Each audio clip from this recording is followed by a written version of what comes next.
o senhor quiser trabalhar lá, é uma coisa boa, maravilhosa. O senhor sabe onde é a Caju?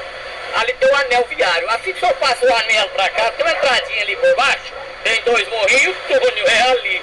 Lá o senhor vai tirar leite 4 vacas de manhã.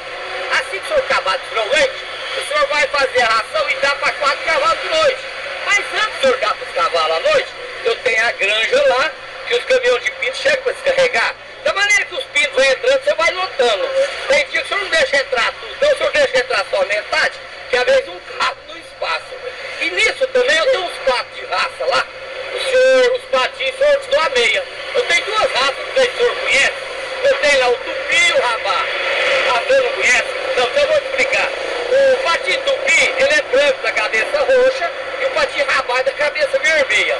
Eu tenho também lá 2 cabritas holandesas, tira leite, tem a Dá e a Dadá.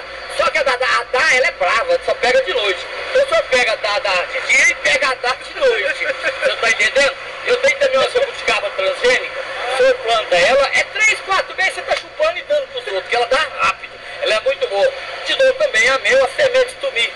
Tumi dá direto, tumi dá de dia, tumi dá de noite, tumi dá no líquido, todo jeito tumi dá dando direto.